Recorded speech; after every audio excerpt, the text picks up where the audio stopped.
gustaría este video es continuar con lo que hemos estado viendo en el video anterior. Hoy vamos a leer a partir de Génesis capítulo 29. Y en la medida que vayamos avanzando van a ver que van a surgir algunas dudas o preguntas. Yo anoté 3 más que nada por una cuestión de tiempo. La primera dice: ¿quién era Raquel? La segunda: ¿por qué Jacob les dice a los pastores cómo hacer su trabajo? Y la tercera: ¿qué podemos aprender del encuentro de Jacob con la familia de su madre? Si les llegan a surgir más dudas o preguntas, pueden escribir a momentodencuentroconjesús@gmail.com y también pueden suscribirse a nuestro canal y darle clic a la campanita para que les avise cuando subimos nuevos videos. Si les llega a gustar este video, pueden darle me gusta, así alcanzamos una mayor difusión. Y ahora sí, para dar respuesta a esta pregunta, vamos a ir directamente a nuestra fuente, que es la Biblia. En Génesis capítulo 29, versículo 1 leemos: Jacob, siguiendo su viaje, llegó a la tierra de Oriente. En el camino vio un pozo, y cerca de él descansaban 3 rebaños de ovejas, pues era en este pozo donde tomaban agua los rebaños. Una gran piedra cubría la boca del pozo. Allí se juntaban todos los pastores, removían la piedra, sacaban agua para los rebaños y volvían a colocar la piedra sobre la boca del pozo. Jacob dijo a los pastores: «Hermanos, ¿de dónde son ustedes?». Contestaron: «Somos de Harán». Les preguntó Jacob: «¿Conocen a Labán, el hijo de Nahor?». Contestaron: «Sí, lo conocemos». «¿Está bien?», preguntó aún. Contestaron: «Sí, muy bien. Mira, justamente allí viene su hija Raquel con las ovejas». Bueno, acá vemos que nos nombran a Raquel, la hija de Labán. Pero ahora sí, vamos a tratar de recordar un poquito entonces cómo venía la genealogía, ¿sí? ¿Se acuerdan que nosotros habíamos visto que Abraham tenía por hermanos a Sara, a Harán y a Nahor? Abraham se había casado con Sara y había tenido por hijo a Isaac, entre otros hijos que tuvo Abraham. Harán, por otro lado, había tenido por hijo a Milcá y a Lot. Y Nahor se casó con Milcá, su sobrina. Nahor y Milcá tuvieron por hijos a Labán y a Rebeca, y es Rebeca precisamente quien luego se casaría con Isaac, ¿se acuerdan? Y tendría como hijos a Esau y a Jacob. Por otro lado, Labán tuvo por hijas a Lía y a Raquel, y es ella precisamente de quien hablamos. Ahora, sabemos por la palabra que Labán tenía 2 hijas, la mayor se llamaba Lía y la menor Raquel. Lía no tenía brillo en sus ojos, mientras Raquel tenía buena presencia y era linda. También por medio de la palabra vemos cuál es la profesión de Raquel. En Génesis capítulo 29, versículo 9 dice: «Llegó Raquel con las ovejas de su padre, pues era pastora». Y también por medio de la palabra veremos que a Lía le concedió ser fecunda, mientras que Raquel era estéril. Esto nos va pintando un panorama de quién era Raquel, no solamente en la palabra, sino también lo que iba a ser Raquel después en la vida de Jacob. Y esto nos lleva ahora a la segunda pregunta, ¿no? ¿Por qué Jacob les dice a los pastores cómo hacer su trabajo? En Génesis capítulo 29, versículo 7 dice: Jacob les dijo: «Veo que el sol está todavía alto y que aún no es hora para guardar el ganado. ¿Por qué no dan agua a sus ovejas y las llevan a pastar?».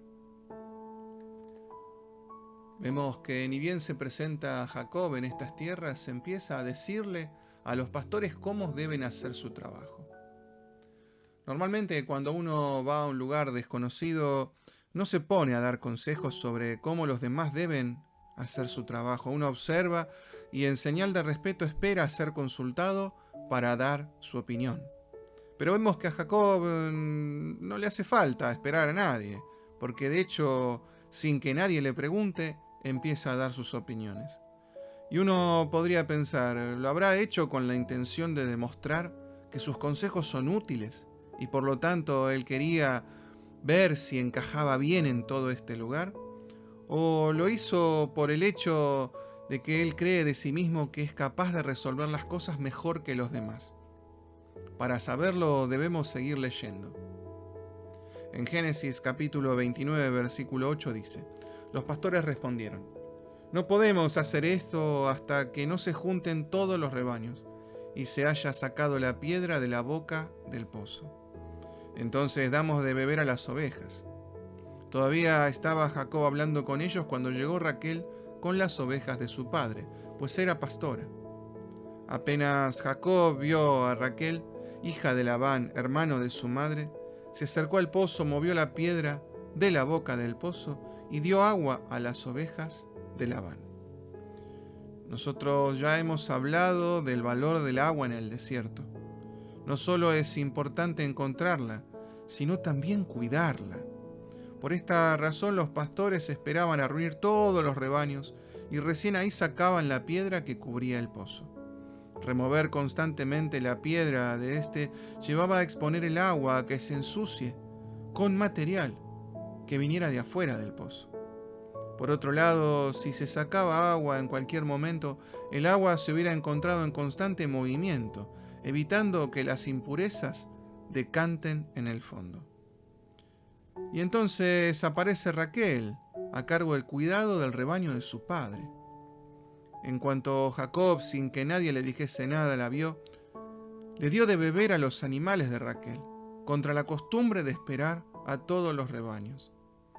Esta conducta de creer que puede hacer las cosas mejor que los demás nos da a pensar que este encuentro que tuvo con Dios en Betel no cambió nada en Jacob.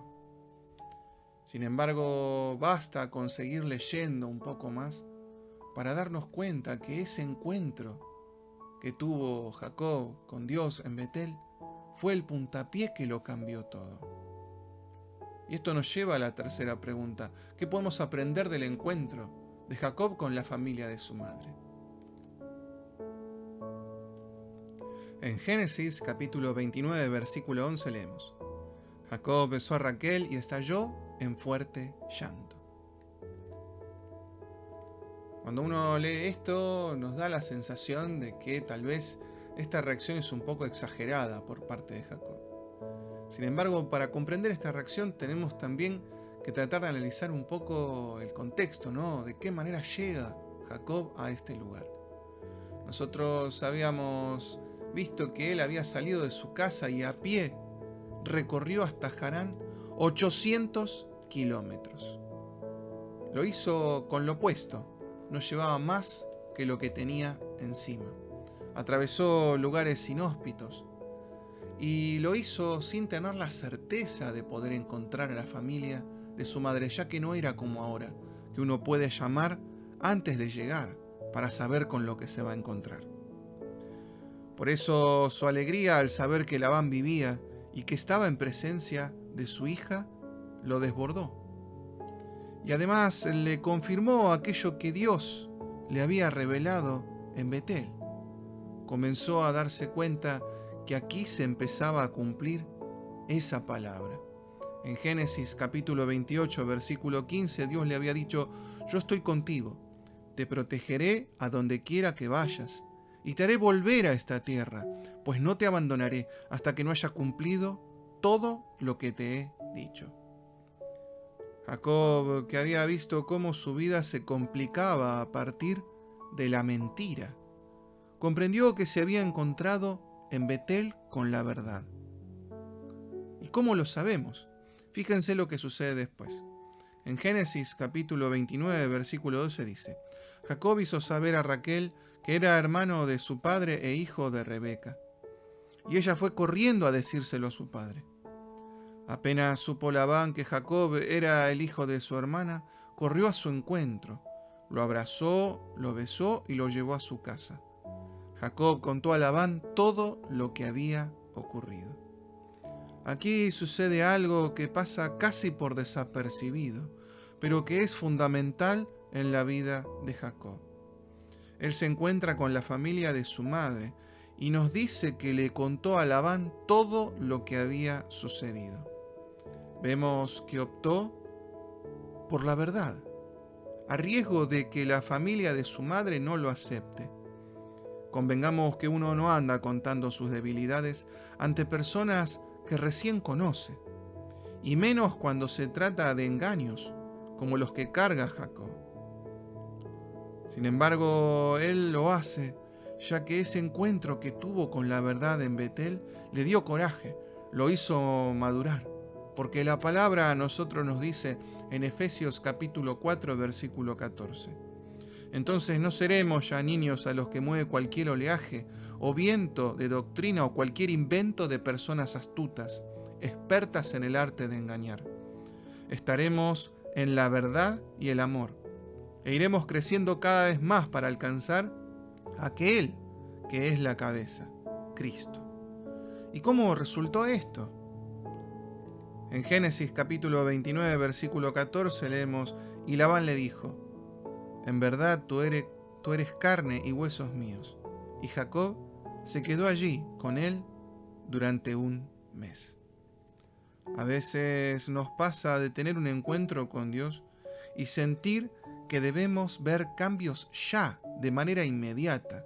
Hoy se viven tiempos de inmediatez. Y nos desalentamos al no ver esos cambios.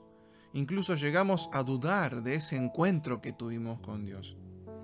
Sin embargo, el reino de Dios está ahí, en nosotros, como un granito de mostaza que podemos sostener con la punta de un dedo, pero que irá creciendo sin prisa y sin pausa, como veremos en Jacob.